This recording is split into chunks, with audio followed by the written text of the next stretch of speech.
महाराष्ट्र में भारतीय जनता पार्टी की रणनीति काम आती हुई नजर आ रही है। जो अब तक के रुझान सामने आए हैं, महाराष्ट्र में 146 सीटों पर बीजेपी यानी महायुति गठबंधन आगे नजर आ रहा है बुरी तरह से। महाविकास आघाड़ी, ऐसा माना जा रहा था कि ये जो चुनाव है कांटे की टक्कर का चुनाव होगा अवनीश, लेकिन हमें अभी तक जो रुझान आ रहे हैं ऐसा लग रहा है कि बीजेपी और जो महायुति है वो क्लीन स्वीप कर जानी है। जो 145 का जादुई आंकड़ा है वो भी उससे भी आगे जाने वाला, क्या कहते हो, कौन सा दाव काम आया? सबसे पहले मैं कहना चाहता हूं कि सीएम योगी का कहीं ना कहीं नारा हो सकता है कामयाब हो रहा हो, क्योंकि सीएम योगी ने कहा, उसके बाद पीएम मोदी भी ने कह दिया एक रहेंगे तो सेफ रहेंगे। उन नारों का भी असर चुनाव पर देखने को मिल रहा है। और यूपी में देख सकते हैं जैसे कि बीजेपी बढ़त बना के चल रही है, और महाराष्ट्र में एक लगातार बीजेपी बढ़त बना के चल रही है। चाचा भतीजे भी कंपटीशन चल रहा है, तो इस हिसाब से महाराष्ट्र में बीजेपी काफी आगे निकल चुकी। नारे को उसको हो सकता है काफी फायदा हो रहा है। बटोगे तो कटोगे, एक नारा दिया था योगी आदित्यनाथ ने।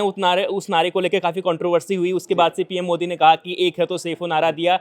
बीच में ये कहा जा रहा था कि ये नारा बीजेपी को हरा देगा, लेकिन ये नतीजे तो कुछ और कह रहे हैं। यही लग रहा है कि पीएम मोदी भी ने इस चीज को समझा कि हो सकता है नारों से फायदा हो रहा है कि सीएम योगी के बाद पीएम मोदी ने भी वो नारा दे दिया कि एक रहेंगे सेफ रहेंगे। वहीं पर हम उत्तर प्रदेश की बात करें तो उत्तर प्रदेश में तो अखिलेश यादव को बड़ा झटका लग रहा है। आप उत्तर प्रदेश से हो, आपको क्या लग रहा है कि वहां पर कितनी सीटों पर, अभी तक तो जो हम देख रहे हैं कि 6 सीटों पर बीजेपी आगे है और 3 सीटों पर 9 सीटों पर बाई इलेक्शन बाईपोल हो रहा है, तो 6 सीटों पर आगे है। क्या इस बार 9 के 9 क्लीन स्वीप कर जाएगी बीजेपी? देखिए, 9 की तो 9 नहीं कह सकते, रुझान सामने आ रहा है उसके बाद ही कुछ कहा जा सकता है। लेकिन जब से अयोध्या की सीट बीजेपी हारी हुई है उसके बाद जो समाजवादी पार्टी को उसका वर्चस्व बढ़ा हुआ है। लेकिन बीजेपी इस बार अपना दमखम दिखा रही है। सीएम योगी खुद निगरानी कर रहे थे, कई लोगों मंत्रियों की ड्यूटी लगाई गई थी। हो सकता है उसका फायदा हो, क्योंकि सीएम योगी का फेस यहाँ भी यूपी में अब काम कर रहा है। बिल्कुल, हम देख रहे थे कि अखिलेश यादव की जो पार्टी है लगभग 4 या 5 सीटों पर उनके सीटिंग एमएलए थे। उसके बावजूद भी कहा जा रहा था कि अखिलेश ये सीट आराम से निकालेंगे। कहाँ पीछे हो रहे हैं अखिलेश?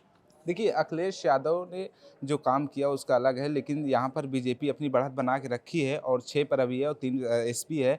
कांग्रेस तो कहीं दूर दूर तक नहीं दिख रही। समाजवादी पार्टी कुछ सीटें प्राप्त करेगी, लेकिन बीजेपी बढ़त बना के ही रखेगी। बिल्कुल, तो देखिए जो शुरुआती रुझान आ रहे हैं उसमें महाराष्ट्र में भी और झारखंड में भी और उत्तर प्रदेश में भी, तीनों जगहों पर बीजेपी और उसके जो सहयोगी दल हैं वो बहुत अच्छा प्रदर्शन करते हुए नजर आ रहे हैं। और तीनों जहां पर पार्टी, तीनों प्रदेशों में यहाँ पर बीजेपी और उसके सहयोगी आगे नजर आ रहे हैं। हो सकता है कि तीनों प्रदेशों में वो जीत भी जाएं, लेकिन अभी चुनाव पूरा बाकी है। अभी शुरुआती रुझान है अवनीश। ये नहीं कहा जा सकता कि अभी 1 घंटे में भी पासा पलट सकता है, क्योंकि बहुत सारी सीटें महाराष्ट्र और झारखंड में ऐसी खुलनी है। आदिवासी इलाकों में भी पेटियां खुलनी हैं। बहुत सारी जगह महाराष्ट्र की कुछ ऐसी सीटें हैं जहां पर अभी नतीजे आएंगे। वर्ली से आदित्य ठाकरे भी आगे नजर आ रहे हैं। अभी बहुत सारी सीटें, इंतजार करना होगा। क्या कहते हो? देखिए, झारखंड में तो कांटे की टक्कर है, जैसे कि आप देख सकते हैं अभी काउंटिंग चल रही है। लेकिन महाराष्ट्र में आप देखें तो कहीं ना कहीं की बीजेपी की बढ़त है और बीजेपी ही बढ़त बना के रखेगी।